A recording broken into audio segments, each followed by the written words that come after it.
Guys, wedding planning involves a lot of miscellaneous costs. Please have the budget talk first. We are going to talk about what is the average wedding cost in India, how can you handle your wedding finances, should you be taking wedding loans, and what are wedding insurance policies? What are some factors that can influence your wedding cost? 53% of the couples confirmed that they actually changed their wedding budget once during the wedding planning journey. वो कौन से categories हैं ना जहाँ पे they'll have to spend the most amount of money? But the key here will be consistent with whatever plan you want to opt for. Do you want to shed some light on what wedding insurances are and what kind of wedding insurances are available right now? Hi everyone, welcome to Shadi Ki Pathshala, India's first wedding school for couples. I am Ramela, lead editor at Wedding Wire India, part of the Not Worldwide. And I am Manvi, social media manager at Wedding Wire India, and together we are here to help our dear couples plan their dream wedding stress-free. So Ramela, what do you suggest कि लोगों को पहले venue book करना चाहिए या फिर budget decide करना चाहिए? Like for instance, I have one particular venue in my mind that I really want, and since I know कि venue सबसे ज़्यादा cost लेता है आपका budget का, so should I first book that wedding venue and then decide the remaining budget for my wedding, or should I first plan the entire budget? I wouldn't suggest that, Manvi. Guys, wedding planning involves a lot of miscellaneous costs. Please have the budget talk first. I highly recommend it. अगर आप और आपके partner spend करने वाले हो, if you've taken the decision that you're going to handle your expenses together, have that discussion between each other. Okay. If your parents are handling your wedding expenses, please request your parent, even if it's not a traditional format in India, please उनको request करो that before the wedding planning journey begins, can we please sit down between the two families and have a discussion on what is the upper cap limit going to be that you would willingly spend for the wedding day. उससे ऊपर cost जा सकता है, there is a possibility, and it's very subjective, depends on which venue you choose, आप किस पे ज़्यादा खर्चा करना prefer करते हो, do you want a bigger guest list, etc., or do you not want to compromise in certain areas, but at least वो upper cap discuss कर लो. Okay. And also I highly recommend that set the expectations correctly. Because India में होता है in many formats that the bride side is handling a lot of pre-wedding events, so they are paying the cost, and then the groom side is probably just throwing a reception. But the newer generation, the millennials who are getting married right now, also love to have an equal balance. So अगर ऐसा कुछ आपने सोचा है, then both the families should sit down and discuss कि this is the upper cost that we are willing to spend.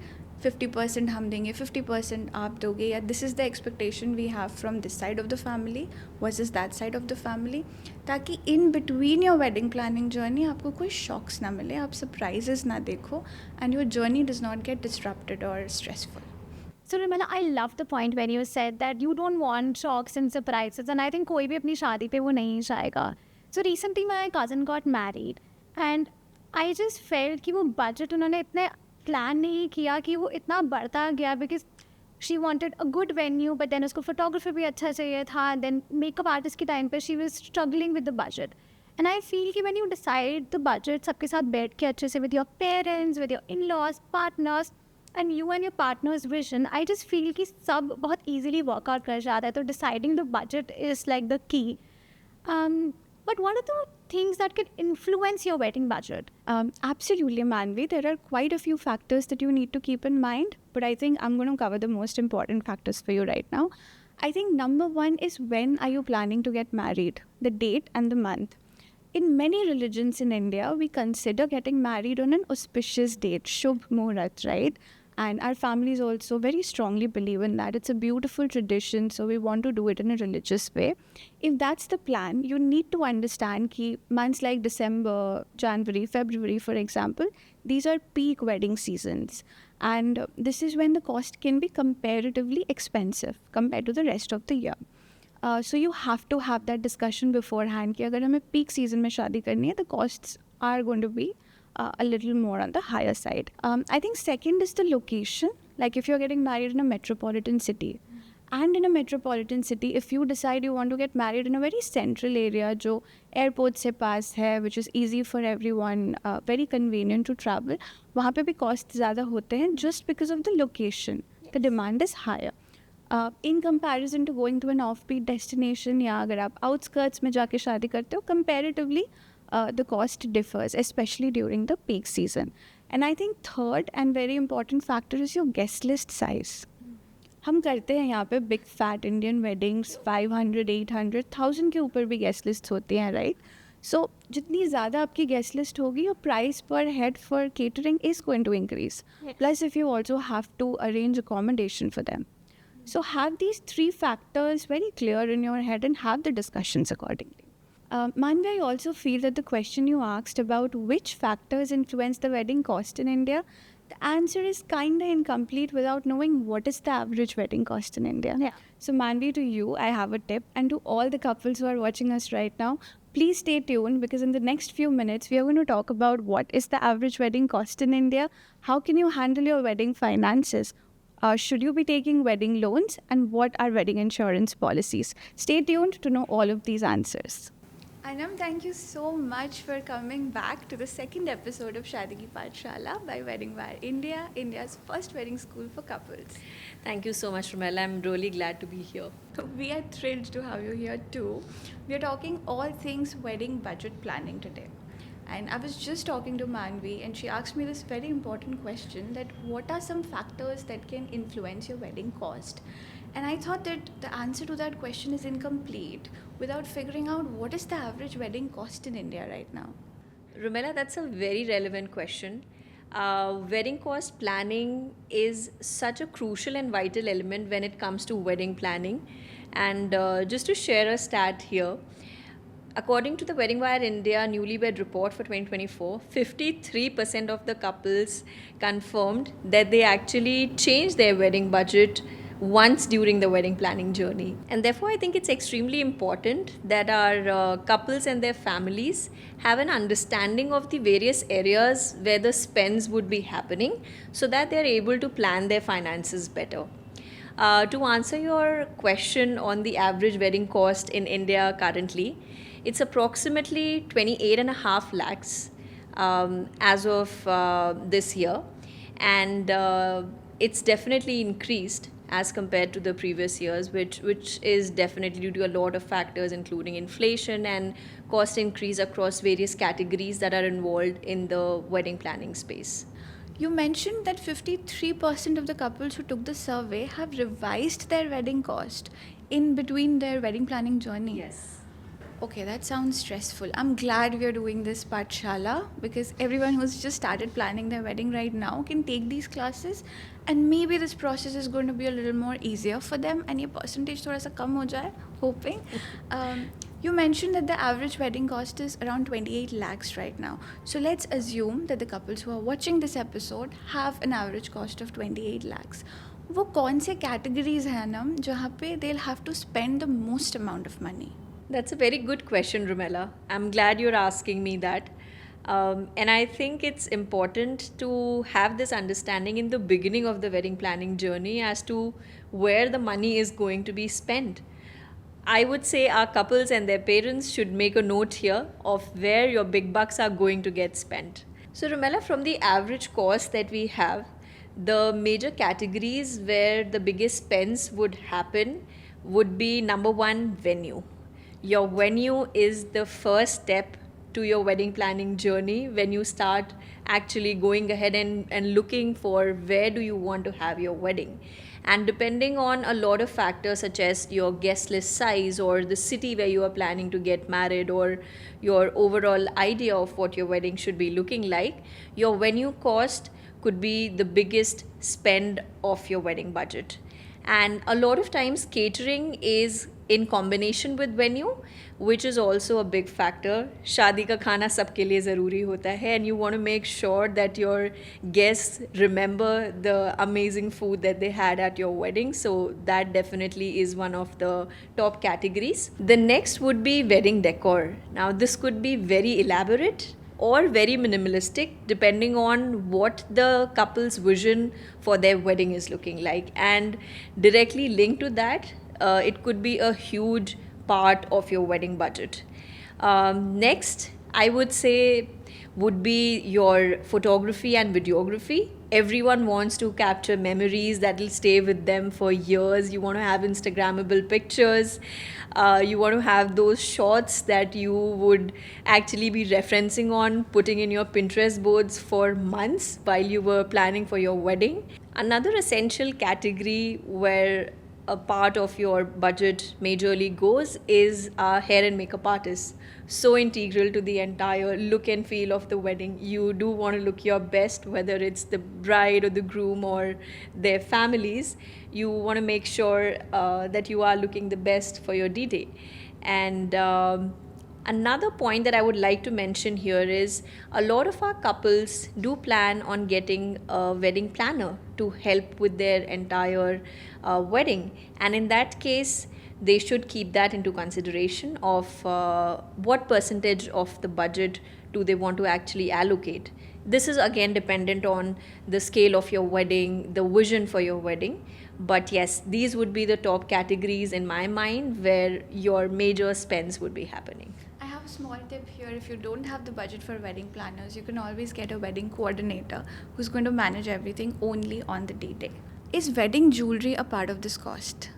So, no, wedding jewelry is actually not included in this average cost because that could be very different depending on which part of the country you're actually getting married or where do you actually belong to. Because if you see, India is so beautiful in terms of the varied cultures that you have from the east to the west or north to south. You really have a different proportion of spends that actually happen for jewelry. It's also dependent on how much of heirloom jewelry is involved, how much of new jewelry are you planning to get. So again, when you calculate the average cost, the jewelry cost is not included. But yes, what you asked is very, very important, that you must keep in mind the amount that you're willing to spend on your engagement rings, on the overall jewelry for the wedding. And again, are you looking at getting gold jewelry, diamond jewelry, or a lot of couples these days are also looking at matching jewelry, which might not be one of the precious metals, but then again it's going with the look of their outfit. And since you have so many events that are happening, you want to make sure that your looks are different in each of them. So again, because there are so many factors involved on how a couple is looking at jewelry integration in their wedding, that cost definitely is separate. But yes, do keep in mind that you have a very clear discussion with your partner, with your parents, on how much money are you willing to spend on jewelry, and definitely go all out and spend whatever you like. It's your D-Day. Absolutely. And I think another subjective decision here is your outfits. Yes. A lot of people want to wear designer outfits. A lot of people don't want to spend so much because you're wearing it once. But yeah, I think amazing. If I summarize it to make it easier for the couples who are listening to us right now, venue and catering is the biggest cost. Subjective costs are decoration. Photography also I think is subjective, because do you want a pre-wedding shoot? Are you doing like 2-3 day events and you want documentary films, etc.? So that's there. Jewelry is not a part of this equation because it's a family decision. You might have heirlooms. Your parents might have already invested in your jewelry, क्योंकि हम करते हैं India में, right? And my last question to you for the day: what are your 5 top tips for couples who are planning their wedding budget right now? So here are my top 5 wedding budget planning tips.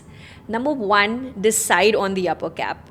We all want the sun, moon and stars, but we should be clear about what our budget is looking like. Number 2 would be to discuss with your partner and your families on what is important to you all, so that you are on the same page when you're looking at budget spends during your wedding planning journey. The third would be to use a budget planning tool so that you're able to keep a tab on your spends, your expenses in the same place. The next point would be to research well. Know what the category spends are looking like, how much should you be spending on a certain vendor partner, because that will be extremely important for you in the overall budget allocation. And last but not the least, be flexible. It's okay in case if you had planned for something else in the beginning, but during your research and your planning process, if you feel that one of the categories probably needs a little more spend, it's okay to do that. As long as it is in line with the vision for your wedding, just go with the flow and enjoy the wedding planning process.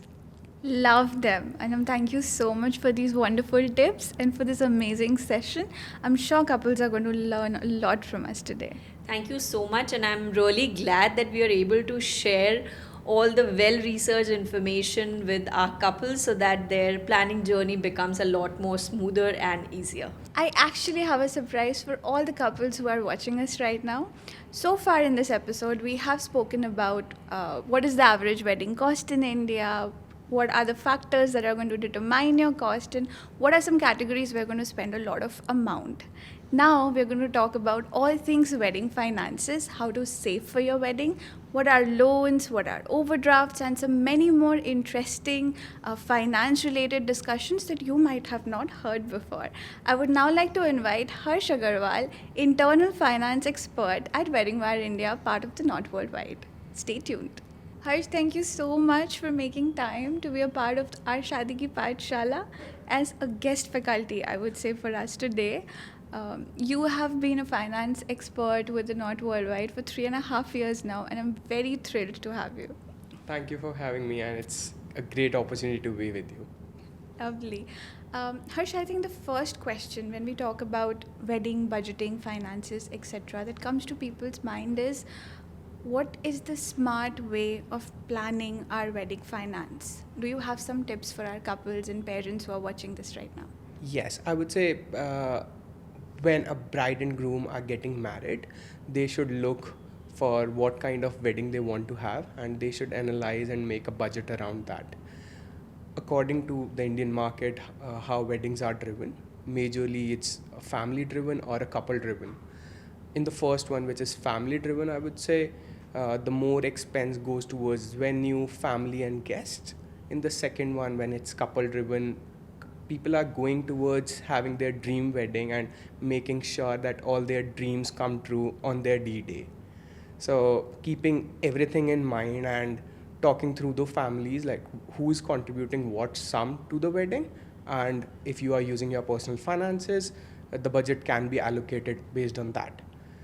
In order to make sure that you are keeping everything under the budget, one should start allocating the cost, that this is the cost I want to put for venue, this is for catering and other services.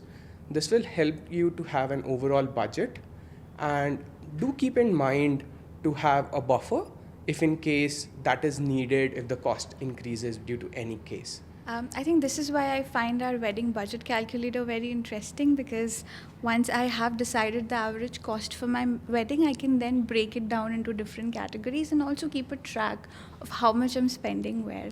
Harsh, you very rightly mentioned that in Indian weddings there are two, I would say, formats or styles, parent driven or couple driven.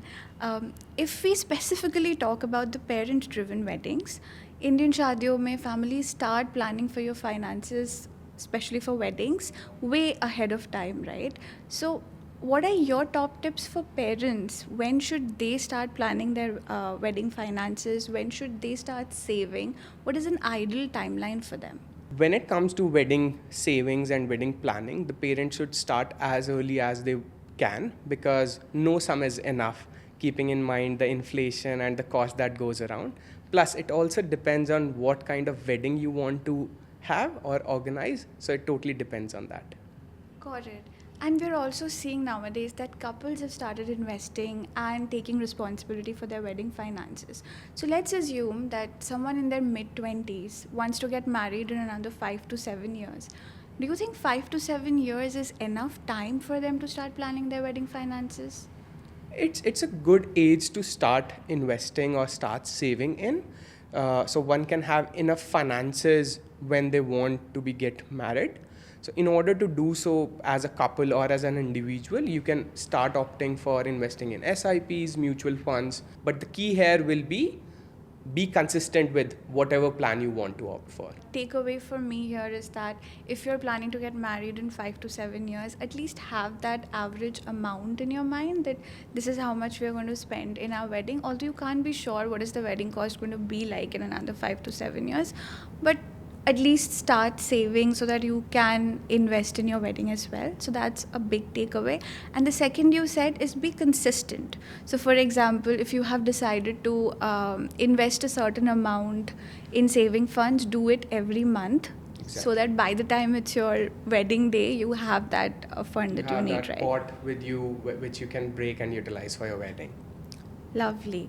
Since you mentioned breaking the pot and utilizing for your wedding, I want to talk about wedding loans because we have seen this in India that because of the societal demands or because of the vision that families have around their children's wedding, sometimes they are okay with taking wedding loans also. Do you think this is a smart investment in this era? Loans for wedding is becoming a thing, but it comes with a cost. So as we say, everything comes with pros and cons. So it's good and easy for parents to go for loan and plan their dream wedding for their children and make sure that they have everything there. But parents should value the emotional thing behind a wedding, considering the loan factor, because it will have a huge cost for years that they have to bear or they have to pay for. So one can look and measure what values more to them at that moment. The interesting fact would be taking loan against your FDs or PPF or any kind of LIC. That will cost way much cheaper rather than taking a regular loan. Oh wow, I did not know that. So you can take a loan against any provident fund that you have in the bank Yes. or fixed deposit also. Yeah. Interesting. Also I've heard this a lot. आजकल बहुत ज़्यादा लोग बोलते हैं that overdraft ले लो. Instead of taking a loan, just take an OD. What is an overdraft? What is it all about? So overdraft is basically an agreement between you and your bank, depending on your standing with the bank plus your credit ratings. So what happens in an overdraft, bank will give you a sum that you can withdraw over your saving account. So for example, you have 1 lakh in your bank account, but you have an immediate need of 1,50,000. Bank will provide you that sum. You can withdraw it, use it for a certain amount of period, and then you repay it back. And you will be only charged for the number of days you have used that sum. Not like loan where you have to have fixed rate of interest with fixed reinstallments and everything on that part. So if we had to make it easier for our couples to understand, what are the biggest differences between a loan and an overdraft? Sure. So in a loan, you take a sum for a certain period of time with fixed rate of interest, and you need to repay it over time. So let's say you take a loan of 10 lakh at a rate of 12% and it's for 5 years. So in 60 installments, you have to repay it. Right. But in case of an overdraft, the facility is to withdraw a sum when you actually need it. So in an OD, you can just withdraw some for 10,000 or 20,000 or 50,000 according to your need and repay it back. No need to have a fixed timeline. So it is very flexible there. Okay, so if I'm getting this right, when you take an OD, you decide the sum amount with the bank? Yes. So bank provide you with an overall limit. Okay. Let's say 1 lakh, but you need only 50,000 at that particular moment. You just withdraw that. You don't need to take the entire amount out. It is totally need basis, and once you are done, the interest stops then and there when you repay it. It's not like a loan where it's a fixed amount and even if you foreclose, you have to pay penalties for that. It's not the case with OD. Right. So with an OD, you can foreclose it if you want to. And for example, if there's a 1 lakh amount that is decided with the bank, I can extract 50,000 out and the remaining 50,000 stays in my OD. Yes. If I need to use it again. Exactly. If I don't want to use it again also, I just have to keep paying the amount back for the 50,000 that I have extracted. Correct. Correct? Got it. Now, if we take a student loan or we want to buy a house and we are taking a property loan, the entire interest is considered in the tax exemption, right? Do we get the same benefits with wedding loans? No, as of now, like as per the laws, there's no tax exemption that we can avail from any kind of personal loan or OD. So yeah, that's the case. Harsh, also after COVID, we have started hearing about wedding insurances, but I don't know if all of our couples are aware that there is a wedding insurance that you can avail to make your life a little bit easier. Do you want to shed some light on what wedding insurances are and what kind of wedding insurances are available right now? Certainly, yes. A lot of insurance companies are nowadays providing with an insurance cover for weddings, and it is a trending product that is uh, there in the market. So it provides you with a cover for any kind of unforeseen circumstance that happened during your wedding. So there can be broadly 4 categories of this, or can be a mixture of all. So it can be postponement and cancellation of the wedding. It can be liability insurance. It can be events and gift insurance, or vendor issue insurance. So yeah, you can opt for any one or as a combination of all 4. Got it. So when you're taking the insurance, you have to discuss whether you want to cover all 4 of them or you want to specifically look at a Yes. certain category. Cancellation and postponement, I understand. I think it's understandable. What does a liability insurance cover? So what if something goes wrong on your wedding day? There can be any issue with the vendor in terms of anything that goes wrong in his premises, or anything at your place that can go wrong. It will cover all the third party liability that may arise due to your wedding happening in the venue or the area that you are organizing your wedding in. So accidents and conflicts? Yes, it will cover both. Okay. And what is this event gift policy like? Is this has something to do with the gifts that we are getting? Yes, it's an interesting product that has recently came into the market, which will cover all the gifts that you receive from your beloveds or anything that you have bought. It will cover the theft or anything that happens to those gifts during the wedding event on a particular day that you have covered in your policy. Oh wow. And how can we claim this? So if something goes wrong, you need to lodge an FIR reporting the same and filling out the forms that insurance company will be providing for, and having a documentary proof of what was the cost. Though it can be tricky because it's a gift, but you can coordinate with your beloved ones who have gifted those in order to claim that amount. So I have a question. We don't always know what is going to be the cost of that gift beforehand, right?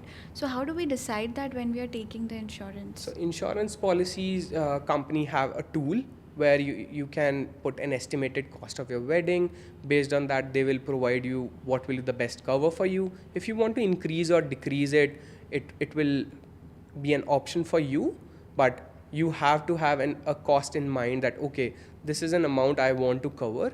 So it's good to go for a higher risk cover in order to take into account that part of it.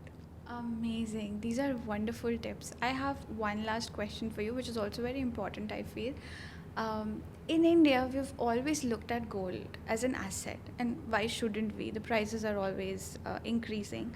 But this generation also has an inclination towards diamond jewelry. It's much of a fashion statement, I feel.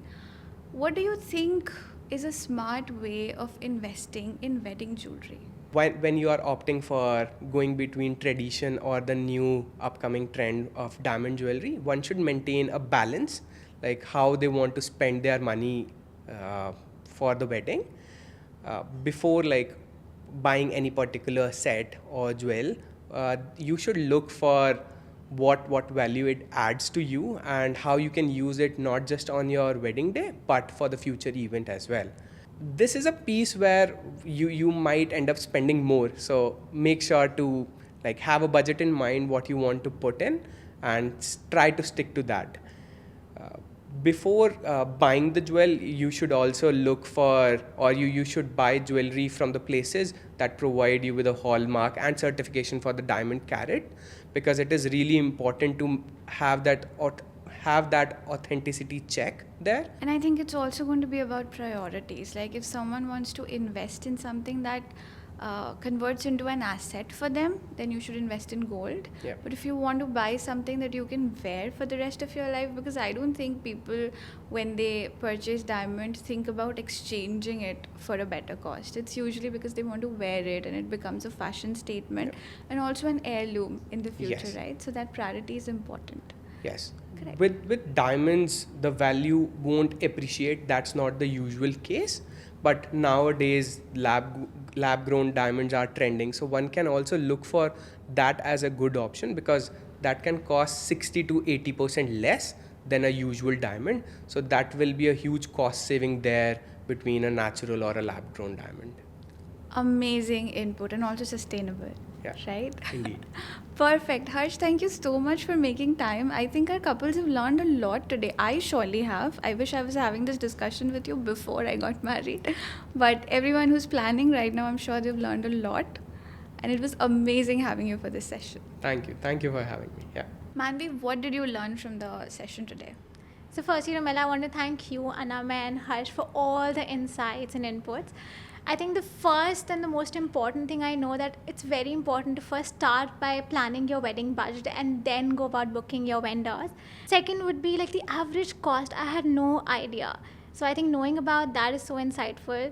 How to plan your wedding finances wisely and about wedding loans. I had no idea about that, and I think it's so insightful for our couples as well who are planning a wedding. That's amazing. And you also learned about wedding insurances. Oh, yes. I highly recommend that people take it. And I love that you found this session insightful.